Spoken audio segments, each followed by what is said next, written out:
All right, hello everyone. My name is Eric Shad. I'm the founder of Thrivality and Metabolic Chaos Detective. I am joined here by my good friend and colleague, Bill Reddy, who's a master acupuncturist, Kung Fu Qigong expert. And we're going to talk today about energy production. So Bill, how's your energy today? It's pretty good in the grand scheme of things. Yeah. Can't complain. Awesome. You do amazing well. Yeah, so today we're going to talk a little bit about energy. So I think about things in terms of a format called H.I.D.D.E.N. So hormones, immune, digestion, detox, energy production in the nervous system. And so last week we talked about detox. Today we're going to talk about energy production. And energy is really foundational, right? So it's, if you can't make energy, nothing else works in the body. And so when we say energy, from a functional health perspective, more energy is not necessarily better, but it's really about cellular ATP, mitochondrial resilience, hormone conversion. And then I think what you talk about in acupuncture and what you do is sort of that chi level energy, right? So all these things are really sort of important to maximizing, kind of a calm, cool, collected energy. Yeah. Anything to add or edit there? Lack of energy means lack of healing. If you right. think about it, your body.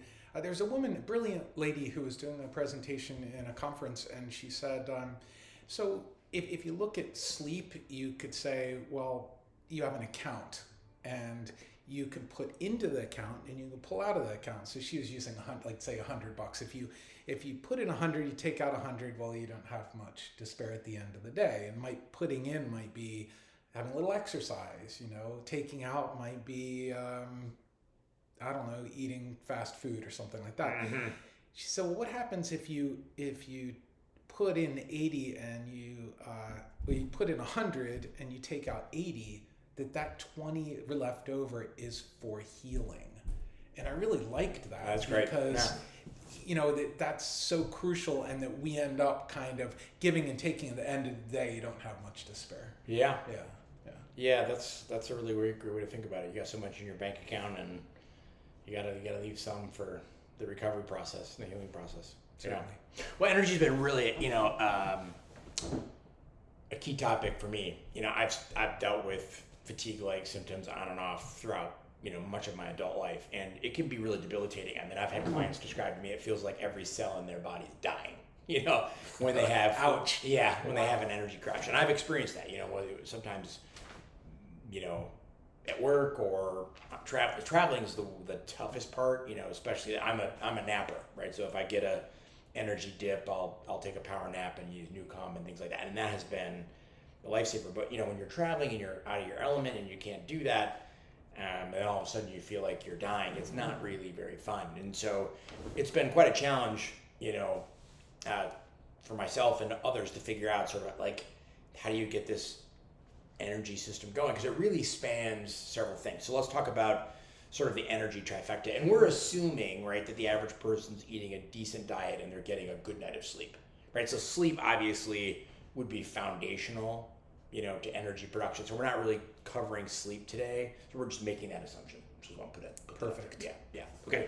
All right. So the energy trifecta really spans three things. One would be hormones, the ATP and the mitochondria, and then so thyroid. So hormones, adrenals, and the thyroid, and then the ATP and the mitochondria, and then what we call steroidal hormones, which is testosterone, estrogen, and DHEA. Right. So we're going to kind of go through each of those. So let's think about hormones, and we'll talk a little bit about the thyroid. So one of the challenges we can see sometimes in thyroid health is, there's 4 thyroid hormones. There's T4, T3, T2, and T1. T3 free is the one that goes into the cell and really gives you your metabolic function. But it's a pretty involved process, right? So your body makes something called T4, and then that's converted in the liver and the gut. So most of it happens, 80% of the conversion happens in the liver, and then about 20% in the gut, and that converts it into T3, and then that's what goes into your cells. And so sometimes, when it comes to thyroid, if you have low free T3, right, that can be an indicator that you got some thyroid problems. Now, thyroid's a whole different subject. We could do a whole podcast on thyroid, right? So we're not going to give you all the markers for thyroid dysfunction, but low T3 can be something that shows up. And that can be a couple different things. So it can be conversion. So basically, you've got poor conversion to from T4 to T3, or you're just not making enough, right? You might be getting enough what's called TSH, thyroid stimulating hormone, but your body's not making enough T4 and T3. And so there's all kinds of things you can do. You might even take Synthroid or glandulars, or even, for a while, I took free T3 as a prescription, and that was enormously helpful. And then there's iodine deficiency. Yeah, iodine deficiency is a big one with thyroid. Yeah. So thyroid hormone is really, really important. And, I often run a thyroid panel that looks at all the key hormones, but also some of the accompanying things like, CRP or, A1C, things like that, to kind of see what's going on in the body. Because there's a lot of things that can affect thyroid health, right? And then the adrenals, right? The adrenals can become exhausted or fatigued, so we call it adrenal fatigue. And there's dysregulation in the hypothalamus, pituitary, and adrenal axis. So that maybe the pituitary and the hypothalamus are making hormones. The adrenals, which are located on top of the kidney, they're just tired, Bill. And so, they may not be producing. So that can be another thing that affects a sense of having energy. Anything to add to that or edit or? Just that, in a lot of city environments, there's just so many stressors that so you're poking that button for cortisol, poke. And after you've poked too many times, and your adrenals just say, yeah, we're kind of done. And so a good way, if you notice that if you cut in half the time you wake up to the time you go to sleep, and let's say you're up for 16 hours, and so you add 8 to when you wake up, if that time you feel pooped, then that's a sign of adrenal fatigue. Yeah. So there's a bunch of different things. The naturopathic physicians will take a flashlight. I don't know if you've heard of this test before. Mm-hmm. And they check your pupil dilation, and in theory it should constrict, but then start counting 1,000, 2, 1,000. And in theory you should get up to about 10 seconds before it starts to pulse. Most of my patients get to about 3 or 4 before it starts to pulse. Now, I've been looking it up to see if there's any science behind that, and I honestly couldn't find anything. It doesn't mean that it's not real, it's just that I couldn't find anything. Have you found any scientific support about that? I haven't looked into that one. Gotcha. But the idea is if it doesn't pulse relatively quickly, then you've got some fatigue in the adrenals? So, or is it the opposite? It's the opposite. Yeah. If it does pulse early, then that's a sign that you're pooped. The other thing is just a little bloating after your meals, feeling that your mind races before you go to sleep. These are all signs that your adrenals they need support, and I'm sure he's going to go through about some of the adrenals. Yeah, we'll definitely go through some of the support options. Yeah. Okay, great. All right, so the other categories is the ATP and the mitochondria, right? So you've got this complicated process in your body where your body takes basically food, right? And it can take sugar and convert it into energy, or it can take basically fats and convert it into energy. So one is, glycolytic, and the other one is aerobic, right? And so you got this 2 different cellular types of respiration. And you've got this whole thing called the Krebs cycle and the electron transport chain. Ultimately, what it generates is something called ATP, or adenosine triphosphate, right? And so this is the energy currency of the cell. It's really important that you have it. And this could be another area that causes challenges for people. So I run this cutting edge test with some of my clients called the MeScreen. And that really looks at how the mitochondria are doing at basically baseline respiration. How are they doing with energy production? And then part of the test is they take they take the sample and they test it on top of mitochondria to see how it performs under stress. So are you able to respond to stress? They also look at how much reactive oxygen species you produce at baseline, and then also under load. And when we say under stress, we don't mean a mental emotional stress. We mean like, hey, there's a demand for more energy, right? You're trying to exert yourself, work out, go about life, and so you're trying to produce more energy. And in the process of producing more energy, are you producing more reactive oxygen species? So that can be a really good marker. And then they also look at how well your mitochondria are networked. And so that basically your mitochondria communicate with each other throughout as they produce energy. And so when they get a little stressed, you can get into what's called the cell danger response, where they're not communicating with each other, and that's a problem. So you want your mitochondria, communicating. Now, what's interesting is I was talking to a colleague over at the lab that she does a lot of. So when I have a client result come back, I'll get on the phone with her and just go through the results. And she was saying that Dr. Patel, who created this test, was remarking that everybody's membranes are in trouble. So in other words, your mitochondria have a membrane, your cells have a membrane, and that membrane creates a gradient, right? So it allows basically energy, food and nutrients in, and waste out. And due to toxins in our environment, stress, all these things, everybody's mitochondria membranes or cellular membranes is in rough shape. And so if you die of natural causes, a lot of times people say it's just the fact that your membranes are at a point where they literally can't support the function of your organs. Yeah. And so, you just slow down until you die. Yeah. And so when you talk a little bit about metabolism, I used to work with a nutritionist who had a device that you blow in, and that measured some kind of metabolic function. Does that sound familiar to you? Because it does sound familiar, but I don't know what it's called or what it's actually measuring. So what do you do to measure someone's metabolic function? See if they're a high burner, if it's slowed down. Is there anything you do to fix that? That's a great question. I mean, obviously, thyroid metabolism is a huge driver of that. I'm trying to think what other measures you might look at. I don't know. Leptin would be maybe some people have leptin resistance, and that can cause excessive weight gain, things like that. Please explain leptin. Oh boy, I don't know that I can go super deep on that one. Maybe I can just a little bit. There's leptin and ghrelin, and the one is the one that tells you that your body is sated, is full, and that's the leptin. And then the ghrelin is the one that kicks on the hunger response. That's about the extent. Yeah. Okay. Yeah. So I can't think of anything else. I mean, in terms of metabolic measures right off the top of my head. Anything else you want to highlight? No, just that when you're feeling fatigued, one of the best things to do is to exercise. It can be. And it depends on how depleted you are, but certainly it can be. Just general exercise is going to help you produce more energy, and even though you drag your feet going in, you'll find that you've got a spring in your step when you leave. Yeah. So yeah. So some of the key nutrients and cofactors, right, for helping ATP production are magnesium, B vitamins, coenzyme Q10, acetyl L-carnitine. These are things that you can take to support mitochondrial energy production. Now we'll get into later some of the really cutting edge stuff that really can help with the cell membrane optimization that I'm most excited about. But we'll get to that in a little bit. All right, let's talk about steroidal hormones, right? So basically, this would be testosterone, estrogen, DHEA. These things,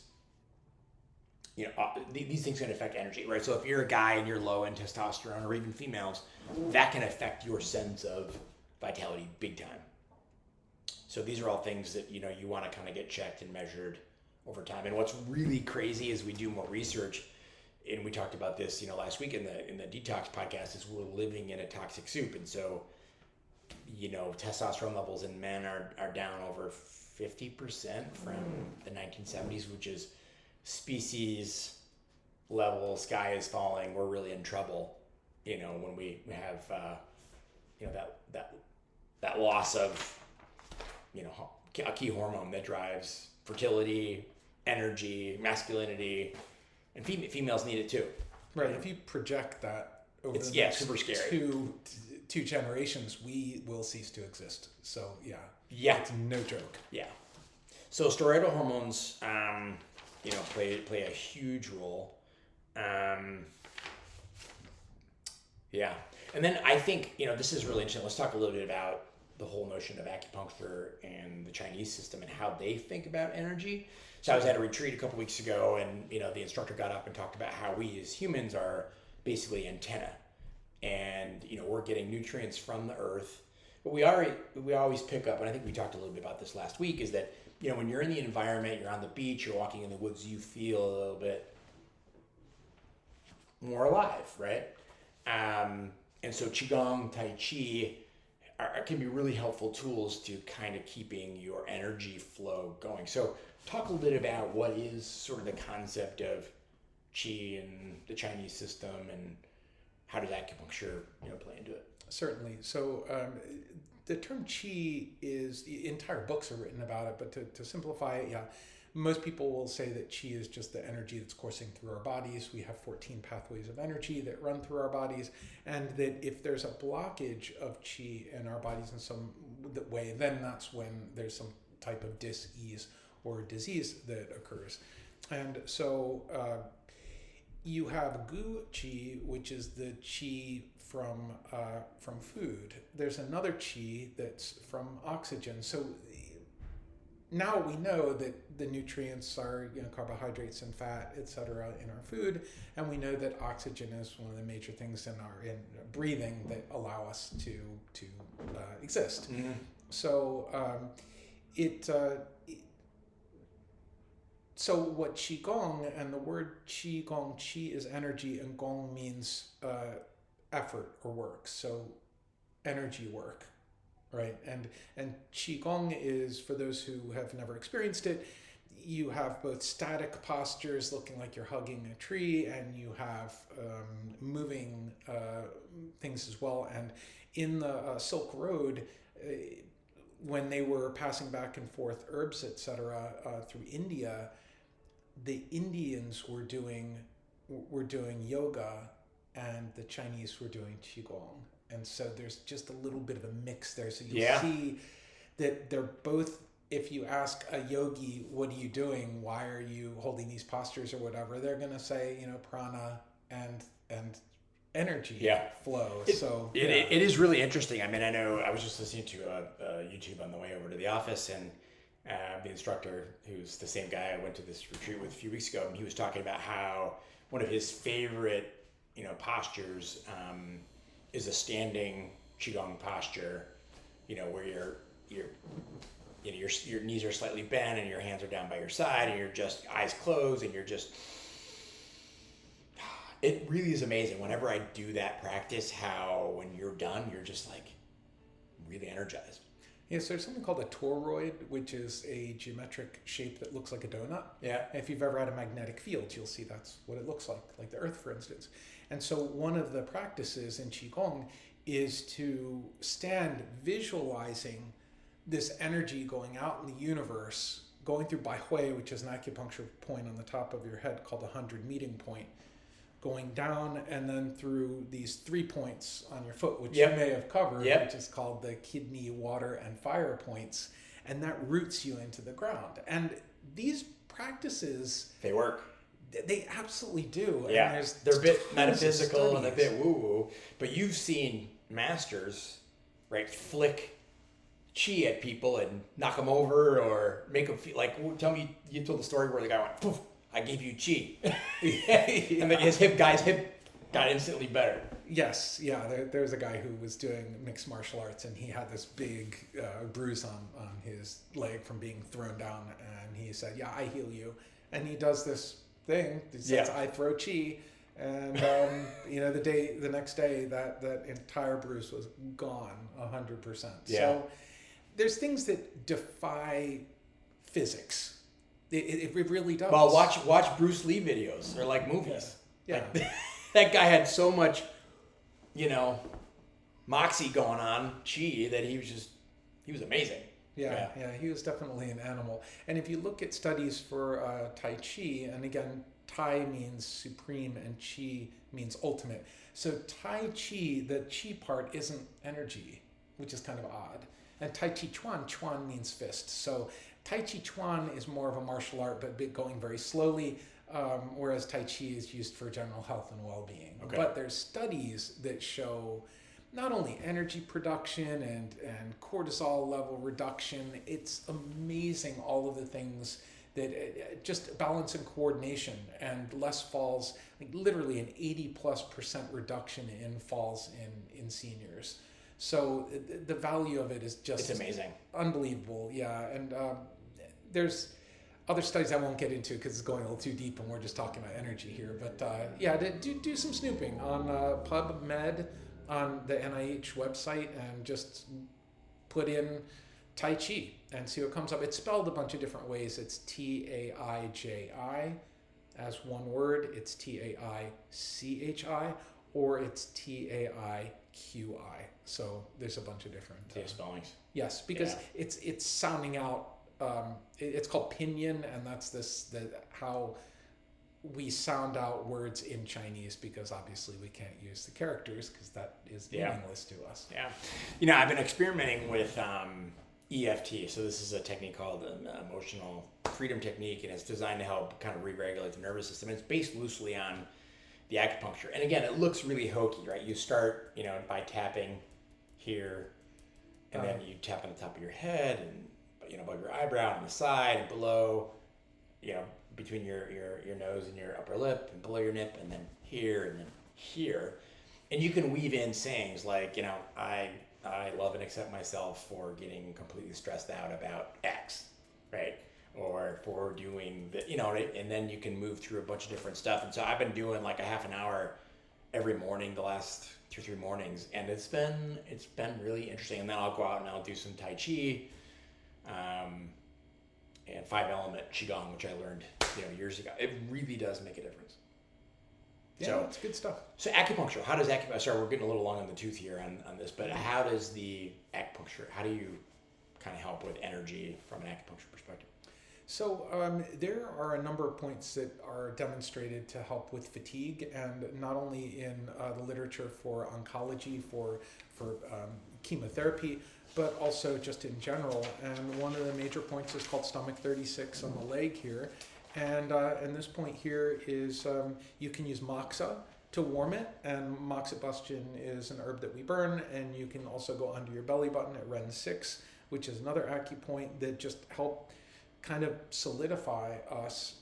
Spleen 6, which is called San Yin Jiao, which means a 3 yin crossing on the inside of the leg, is another point that's really great for just energy generation. And there's some points that help with Shen, and in Chinese medicine, the Shen is the spirit. Mm-hmm. So the point between your eyebrows, yin tang, and the point on the top of the head that we spoke about for Qigong is used again to help with solidifying sleep. And when you sleep deeper, you heal faster. Yeah, you definitely, it makes a huge difference. Yeah. Awesome. Well, thanks for that.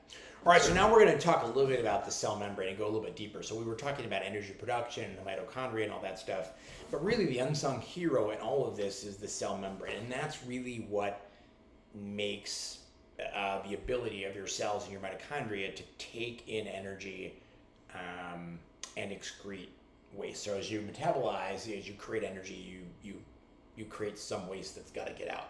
Plus, as we'll discuss, some of the contributors to metabolic chaos in our environment that impede energy production are metals, mold, EMFs, mycotoxins, and then obviously you might have some epigenetic or genetic factors that are, affecting energy production. So let's talk a little about these cell membranes. So these cell membranes kind of wrap the cell, and they're made up of like phospholipids, or phospholipids can be really helpful in helping to rebuild the cell membrane. So basically the membrane maintains this, what we call the gradient. It's an electrical charge that allows, again, nutrients in, waste out. And it's like a bouncer at a club. Great analogy. It doesn't allow certain things in and others in. And there's a great book by Bruce Lipton called The Biology of Belief.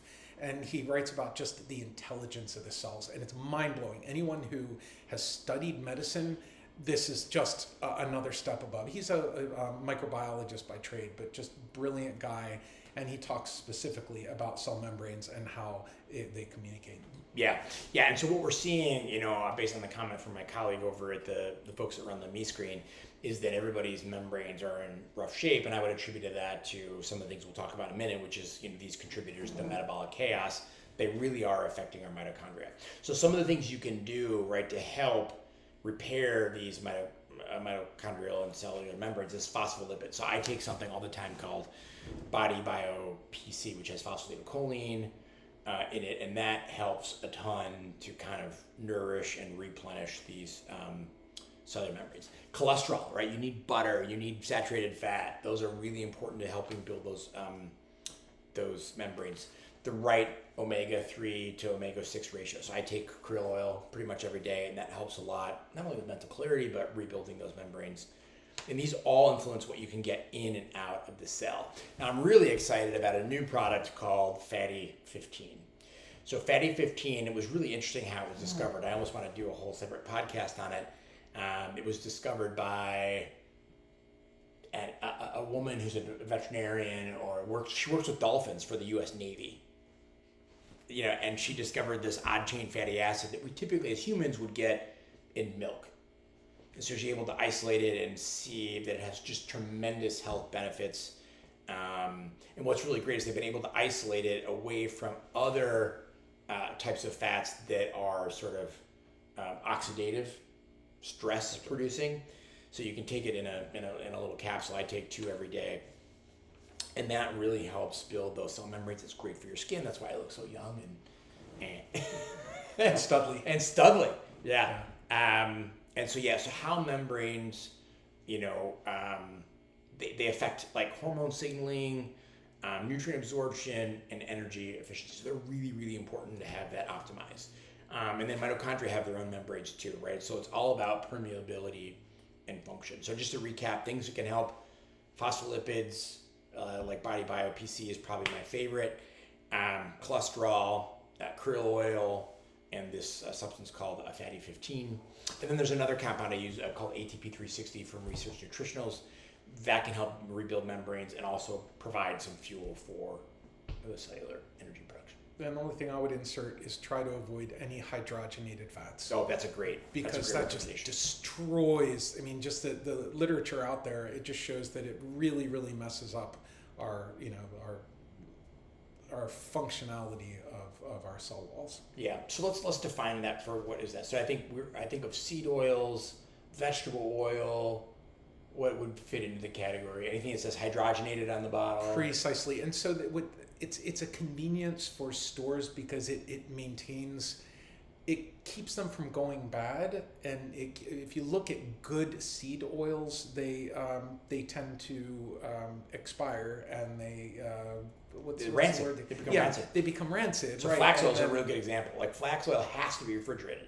It's very unstable. And luckily you can smell it. Like if you've had peanuts that have been in a jar for a long time but open and they're in the sun and you take a whiff and you know that it's just bad. Well, unfortunately that's true for a lot of things. And so even good oils. But what's interesting is that when it's in the seed form, like flaxseed, it usually doesn't go rancid. It can hold that fairly well, and then you can blend it.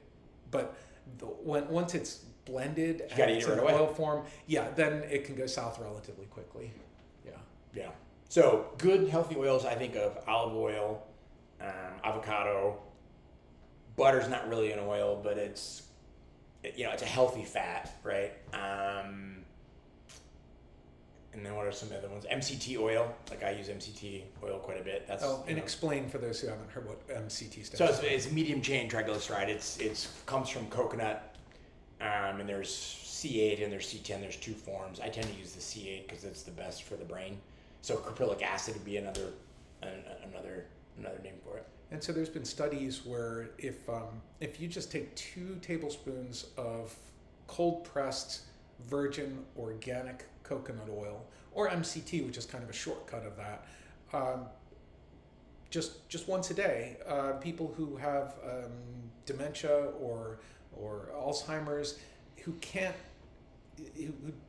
don't know the names of their children, within 2 weeks they're pointing them out by name. Yeah, and that's just with coconut oil, right? Yes. It's pretty amazing. Yeah. So there's an article called "Losing Your Mind and Try Coconut Oil" by an author named Bill Reddy, and so you can look that up, and it's interesting because it exceeds what the best drugs on the market for Alzheimer's those drugs just will say they'll keep you from going south. but it doesn't say that they'll improve you in any way, whereas these medium chain triglycerides do. And then there's bulletproof. Have you gotten in the whole bulletproof thing? Oh, yeah, totally. I mean, and that's what I was referring to when I said MCT, because Dave Asprey kind of pioneered that, putting, basically, this morning I made a bulletproof style coffee. So, I brewed some really clean coffee. I mixed in two tablespoons of butter, 1 tablespoon of MCT or caprylic acid, and then I use colostrum as well, just to give it this creamy flavor. When you heat colostrum, you kind of lose a lot of the health benefits, but it tastes great. So I use a high-powered frother, and I blend that up and drink that, and it's amazing. Yeah, the thing is that when you first start out, don't go crazy on the fat. Right, because you head right to the bathroom. That is 100% correct. The coconut oil will get you moving. So I would do baby steps, but good stuff nonetheless. Cool. All right, so let's talk a little bit about what blocks energy flow. All right, so we'll talk here a little bit about EMFs, heavy metals, mold and mycotoxins, and then genetic and epigenetic load. Okay, so the EMFs. So this is controversial and it's challenging because you can't see it and you don't necessarily feel it.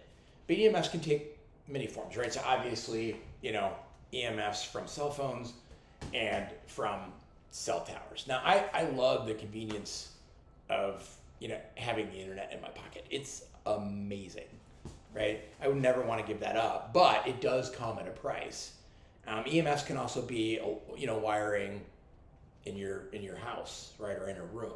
So one of the experiments that I've done a few times is I'll go turn the breakers off to, let's say, the master bedroom in my home, and you kind of test the before and after, like just how the room feels. It's palpable. Like at night, if I turn the breakers off and then sleep, it feels like I'm camping. It feels very calm.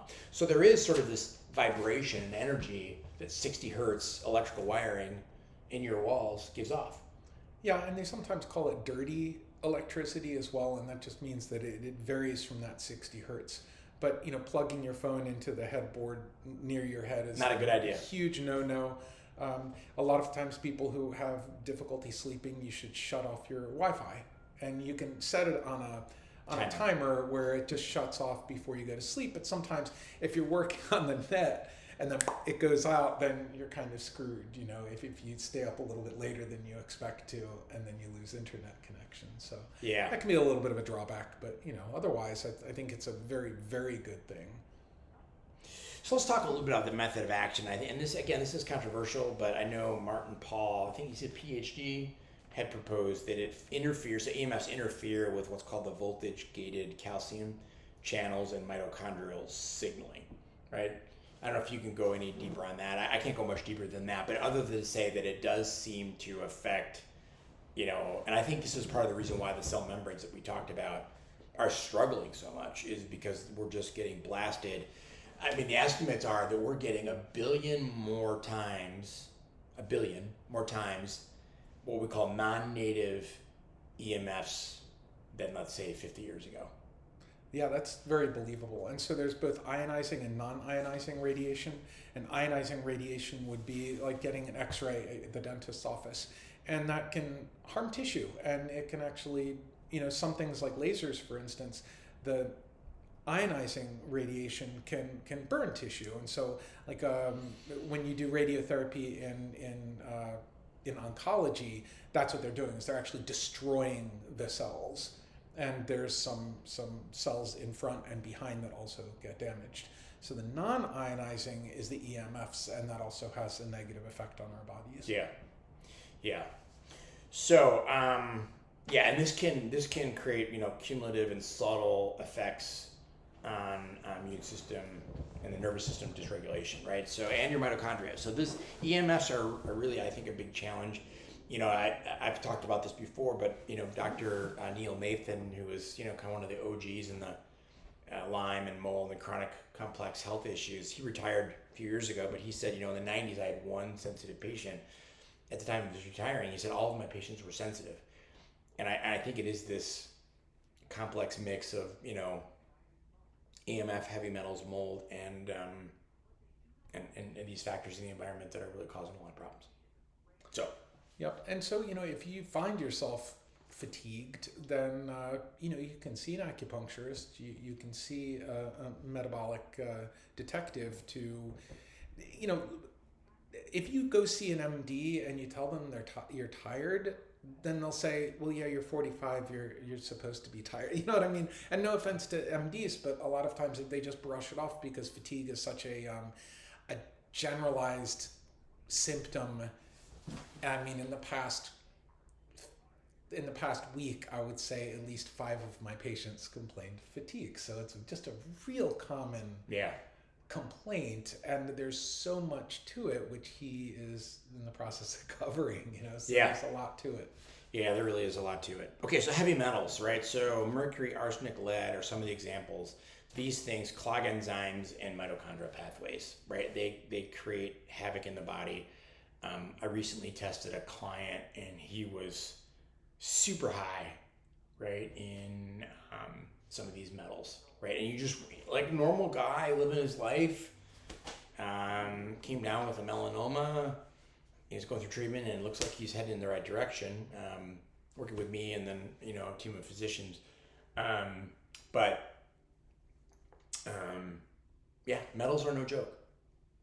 Yep, and the thing is, because they bioaccumulate, they just slowly, so you can be fine for the first 40, 45 years of your life and then start showing symptoms and then chase the symptoms when in fact you just need a really thorough detox. Yeah.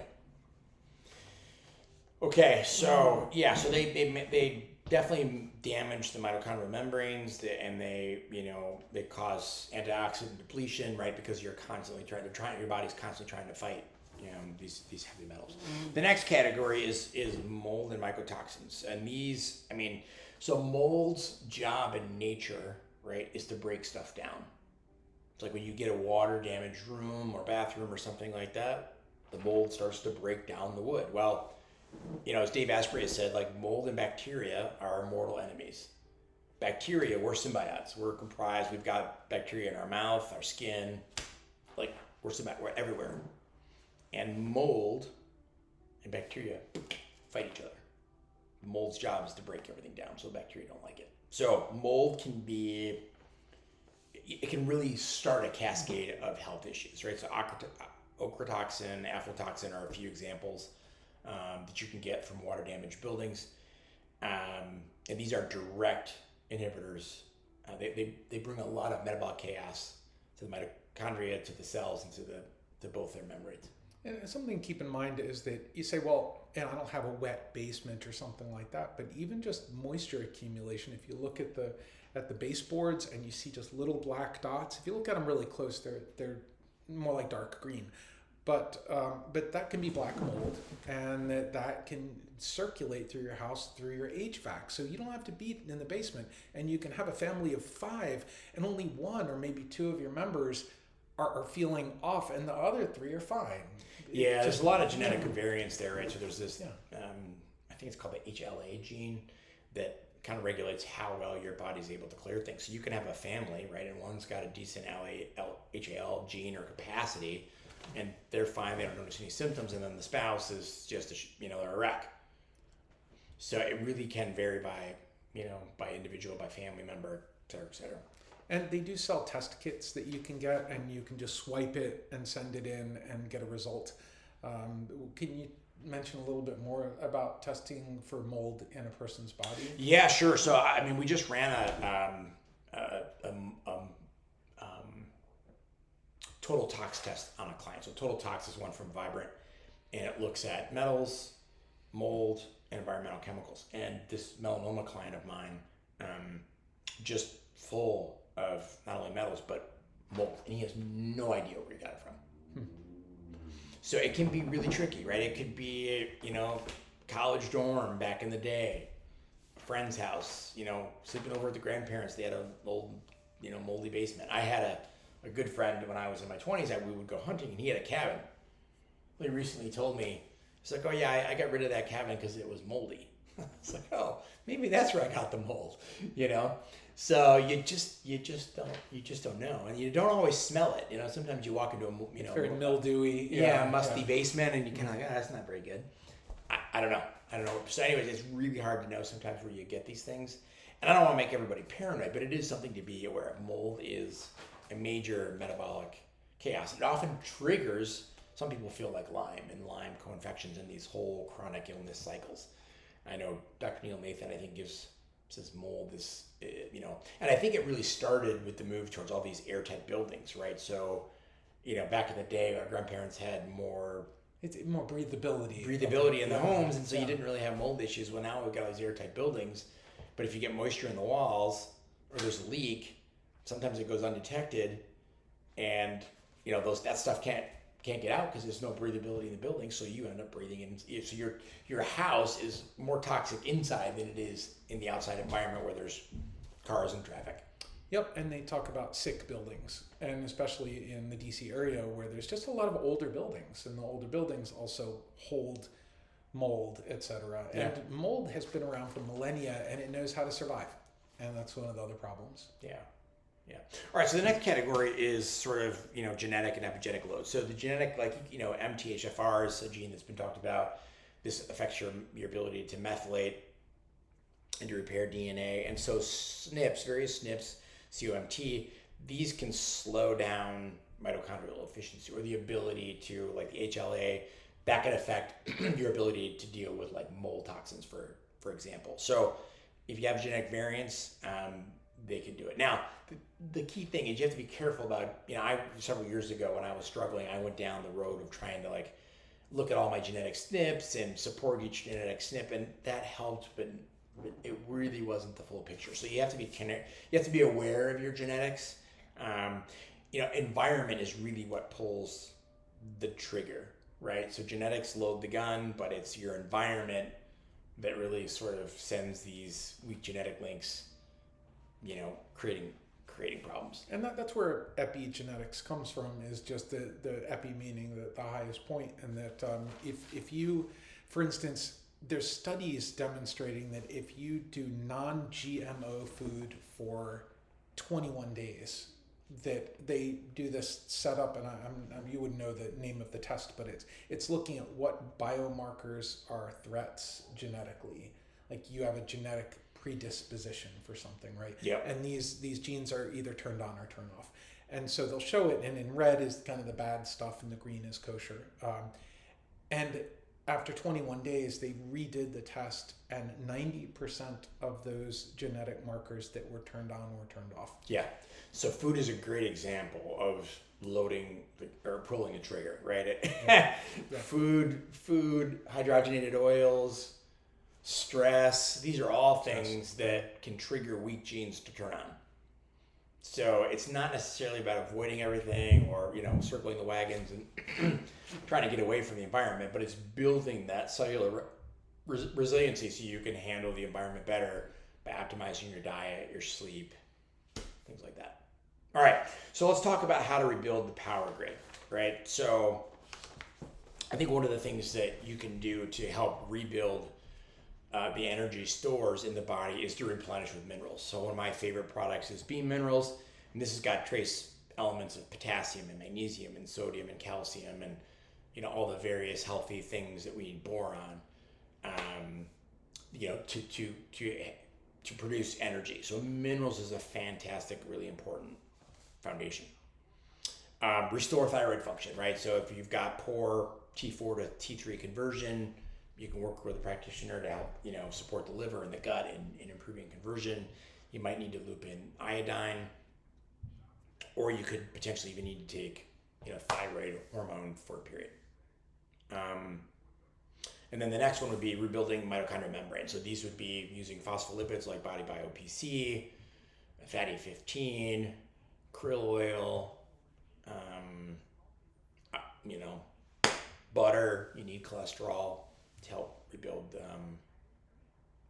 those cell membranes. Oh, and people get confused about omega-3, omega-6, omega-9, and the ratios thereof. And so omega-6s are found a lot. You go to the nearest pub, and the pub grub is, deep fried foods. And so they're really high in omega-6s. So if you see a mixed omega that's got omega-6 in it, my feeling is you don't really need that. No, Would you agree with me? I generally agree. Okay, yeah, but omega-3s, of course, are really amazing, and they're great for cardiovascular health and hair, skin, and nails and all that stuff. And tell me a little about omega-9s and what they're good for. Oh gosh, that's not an area of expertise. If you have any insight, I'll let you. Oh, and okay. I know it's like Udo's Oils has, flax 369. Yeah, so I don't know what's special about I don't either. 9 versus 3, but anyway, yeah, so it's just good to have more omega-3s than less. Generally, that's true for most people. Yeah. Yeah. Cool. All right. So, and then using targeted mitochondrial support. So this would be things like ATP 360 from Research Nutritionals. It has, things to help repair the membrane, but also to fuel, the mitochondria. There's a product called MitoQ that I use. Coenzyme Q10 or ubiquinol are other options. Glutathione can help with this as well. And then acetyl L-carnitine can be a great supplement for people to take to kind of help with the Krebs cycle and supporting the mitochondria. Obviously, addressing underlying toxins, right? So, improving liver function, clearing the detox pathways, using glutathione and vitamin C and things like that, and then start to looping in, because basically you need to mobilize the toxins by strengthening phase 1 and phase 2 detoxification, and then you need to kind of bind those mold metals and things like that with binders and catch them on the way out. So minerals can help with that. So Bean Minerals is really good at helping get waste out of the cell and out of the mitochondria, and then the humic product that they make carries it out of the body. But you can also take exogenous binders, ultra binders. Cellcore has a bunch. But these can be really helpful and supportive. Yeah, I just want to insert that, back in the day, you were drinking from springs, and that had a lot of minerals from the mountains, and the soil had a lot of minerals in it. But when we beat up our soil with big agriculture, we're just not getting the magnesium and some of the other really key elements in our bodies. Yeah. So supplementing with minerals can be really helpful. I think nervous system tone, right? So nervous system tone, basically you've got an autonomic nervous system. So you've got a parasympathetic branch, which is the rest and digest, and then you've got the sympathetic branch, which is fight or flight, workout, go zone. And those, you can lose some tone over time. And that's where, tapping, things like that can kind of help. Meditation, Qigong, as we talked about, can help kind of, restore and rebalance nervous system tone. I'm also, looking at I'm doing what's called neural therapy. So I had a dental impact right here, and our good friend Dr. Kim is injecting, my upper jaw with Procaine once a week to kind of reestablish. So this is the midline, right? The midline is super critical in Chinese acupuncture. This has a huge impact on the vagal nerve as well. And so she's, trying to restore, bioelectric currency, if you will, in this area that was damaged from a dental accident, when I was 7 or 8 years old. So yeah, nervous system tone is a really important factor in this. And then obviously herbs and acupuncture. So I'll let you chime in on there and things you can think about. Certainly, when you talk about fatigue, that vagus nerve is involved with that, and that stroking the ears is something that's done in Qigong a lot, and it looks goofy, but it actually helps with vagal tone. The ears are an outcropping of the kidneys in Chinese medicine, and so the kidneys are one of the root areas of energy in our bodies. And I have a couple herbs that I'll share with you guys. Let's see. So ginseng is something that's great. Yeah. If you have high blood pressure, then that can nudge your blood pressure up. So I'd be a little careful for those who have that. But it's great for severe fatigue, mental and physical exhaustion, poor concentration. Codonopsis is great, and that's for just general fatigue. If you feel like you've got a low appetite or poor digestion. Astragalus is really great for immune system function and also for fatigue as well. So that's great for if you just, if you have long COVID and you just feel like you just seem like you're dragging, that's something that's really great. Tractylodes is another thing that's really great for people who have damp, and in Chinese medicine, dampness can be a loose stool. It can feel like you just have some GI issues. Licorice root is great. Rehmannia is both a Western herb and a Chinese Eastern herb, and that's great for fatigue and dizziness if you find you have insomnia. And so there are popular formulas where it's a mix. One is called 4 Gentlemen Decoction. And so you can look that up and you can get that online. You don't need to have a traditional Chinese medicine degree in order to use that. Buzhong Yiqi is another one that's an herbal combination that's great for GI stuff and for general health and wellness. So and getting back to some acupuncture points, I mentioned the one below your belly button, the one on the inside your knee, inside your calf. Lung 9 is a point that's really great for tonifying qi, and the kidney 3, which is on the inside of your ankle, is also one that's supposed to help with kidney qi. I use it a lot for people who feel like they've got brain fog, and that helps as well. Awesome. Yeah. Great list. Mm-hmm. All right, so so I think a couple, client examples, right? Can you think of someone who had chronic fatigue-like symptoms, but it really turned out to be mitochondrial insufficiency or hormone imbalance or mental burden? I can come up with a couple. Certainly. Yeah, so I'm working with a client now, and she had tick-borne illness from a very young childhood, living up in the hills. What we recently did, thyroid panel was one of her markers, if you will, or labs to kind of see what was going on. We've got a bunch of other tests in process, but it came back, it looked like she had problems so her T3 free was low, and as we sort of looked at it, it became clear it looked like it was a T4 to T3 conversion issue. So that's the liver and the gut. So we're going to try and work to support that. So that's someone who had these chronic fatigue-like symptoms, right? And it turned out part of it is the thyroid hormone. I think there are other parts to it. It's not just one thing, but that's an example of someone with some thyroid issues. Yep, and I find that it's a multivariable equation, and I typically don't do the labs that he does, but you look at the person's tongue and you can see fatigue on their tongue, which sounds crazy, but a lot of times it's a thick white coating. So if you look at your tongue and it's got a thick white coating on it, that's an indicator. If the tip of your tongue is red, in Chinese medicine, it's your heart, and the heart houses the mind. So you'll find that if you have really restless sleep and you look and you see your tongue, the tip of your tongue is red, and then you start getting better sleep and all that, then that redness will vanish. Interesting. It's fascinating how the body's all connected. It's definitely unique. All right, so that's, I think, a good place for us to start to wrap up. In my own story, energy has been just a huge challenge, right? So I'd wake up in the morning, feel pretty energized, and then, I would just sometimes at some point in the afternoon just crash, and I feel like if I didn't get a nap, the wheels were going to come off. And this has been particularly personal because, I used to travel quite a bit for a previous role,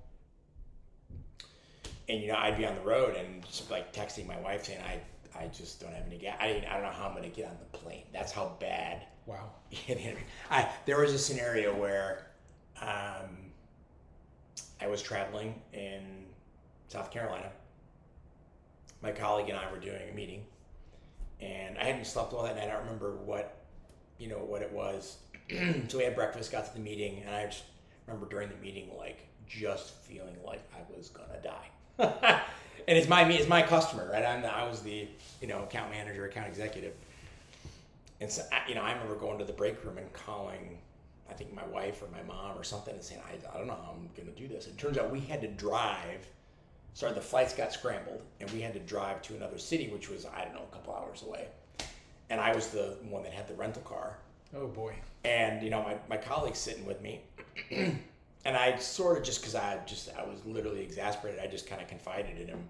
I just don't know how I'm going to do this, So I've had moments where, and it was actually, so then what happened is I made it to the airport, and I remember very distinctly being in the checkout line to return the rental car, or check-in line, I guess. And I was like, I don't know how I'm going to get on this plane. I got to turn this car in. I got to get it up there. That's how tired I felt. And that's what it can feel like to be, have dysregulated energy. It can be exasperating. So I got up to the gate. I got on the plane, and my coworker's on the same plane. And I felt so bad and so tired, I got off the plane.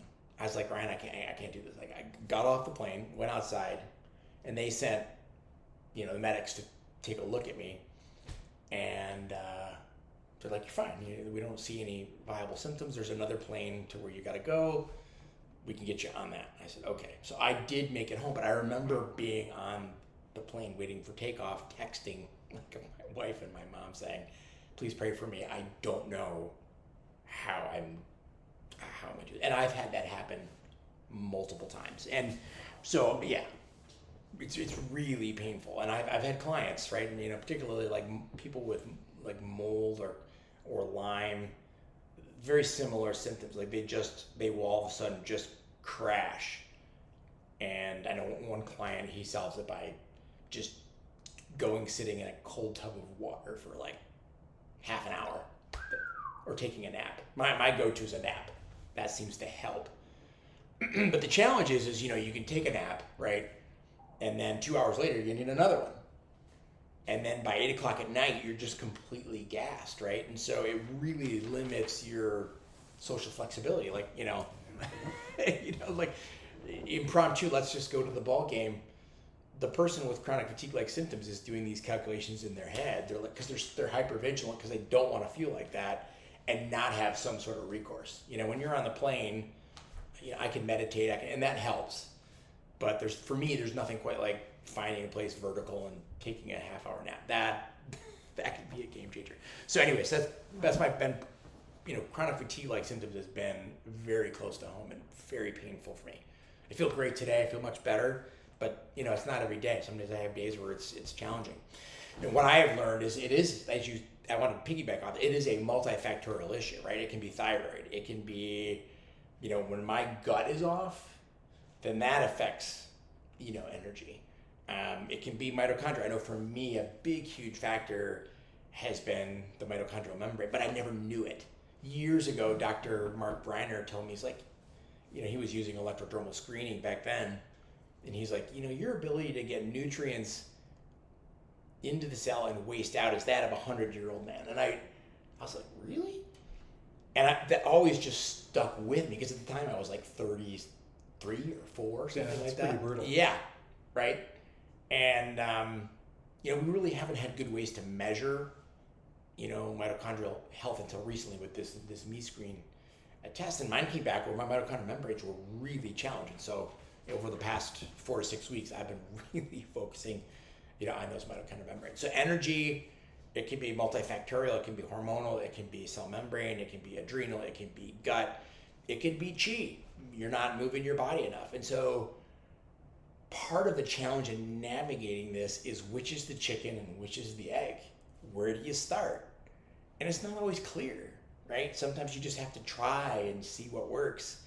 And so it's, I kind of think about this as like a soundboard, where a soundboard, you imagine you're in, like a official studio where a band would come and cut an album. There's switches everywhere. So you're kind of like, oh, which one is it? It can be quite a challenge to figure this out. So my heart really goes out to, if you're someone who struggles with, fatigue and energy, you're not alone. I've walked that path. It's been crazy challenging. I feel like I'm on the right way. But it can really make you hypervigilant about your environment because you know what it feels like to feel like you're dying, like every cell in your body's dying. And so that can start to limit you socially, travel, family, things like that. And I've definitely been down that road, and it's not fun. Yeah, and so circling back to the previous podcast, detoxification is such a wonderful thing to do. It's almost, I won't say there's not some negatives to it, because if you dive into it, it can release stuff that will make you feel worse sometimes. Yes. And he had mentioned about the binding part, so you can free things and then it's circulating in your bloodstream. But then if you don't bind it, then you can feel pretty miserable. Another thing we don't have in our diet as much as we should is fiber. And that fiber is really the stuff that binds and lets it get out of your body. And so a lot of processed foods has zero fiber in it. So just eating more vegetables, just getting that fiber in your diet, and especially if you're constipated, get fiber in your diet. Yeah. That's, and then of course doing a colon cleanse is amazing, and that can help as well. Yeah. And so kind of the approach I'm taking with my clients and myself is a mitochondrial first approach. And that is to rebuild cell membranes and mitochondrial energy before doing detox, or at least verifying that they have some, what I would call adaptive reserve, right? You've got to have this ability. So when you do a detox, you're going to challenge your body. You're going to need energy. And so if someone's enervated, if they're low, right, due to these mitochondrial issues, then you kind of have to coach up. This is a term we use in the FDN world, is coach up, right, the mitochondrial health, and then layer in the detox. Years ago, you could just start with detox, no problem. But I think as people have gotten more and more compromised due to our toxic environment, you kind of have to come alongside those mitochondria first, strengthen them, prepare the pathways, right? So the drainage pathways from your cells into your extracellular matrix, into the lymph, into the kidney, the liver, the colon, and the skin. You kind of have to have that going too, and then you can kind of start to do some of these deeper detox. Yeah, and getting back to Qigong, there's tapping, which you may have seen. And these tapping that we do, it just helps stimulate lymph flow. Yes. And gets... It's amazing. Yeah, and you definitely feel enervated afterwards. Yeah, so there's lots of YouTube videos. You can go find YouTube videos on EFT, and you just start doing these tapping, and there's things you can kind of combine a meditation with it, and just going this. It really is like doing that every morning, doing some Qigong, doing some rebounding. It really is amazing. There's a practice, Qigong, etc., where you just bounce. Yeah. And so you don't need a real rebounder. You can use your legs. Yeah. You just kind of shake. Yeah, and you're just bouncing, and it looks goofy, but it really, goofy, really but helps. It really does help. Yeah. When you stand up and you've been sitting at a table for a long time, where you just kind of moves a little bit to shake things out. Well, do it a little bit more formally. Stand there and jump up and down. All right, folks. Well, this has been a great podcast on energy production. Signing off, my name is Eric Shad. I'm the founder of Thrivality, Metabolic Chaos Detective. You can find me at Thrivality.com, or if you're on Instacrack, you can find me at Eric.Thrivality. And Master Bill, where can people find you? So my website is billreddy.com, to keep it easy, Reddy. And my practice is in Annandale, Virginia, and it's Vital Point Acupuncture. Awesome. Thanks, everybody. Signing out for the Health Detective Podcast. Have a great and awesome day. Be energized. Amen for that.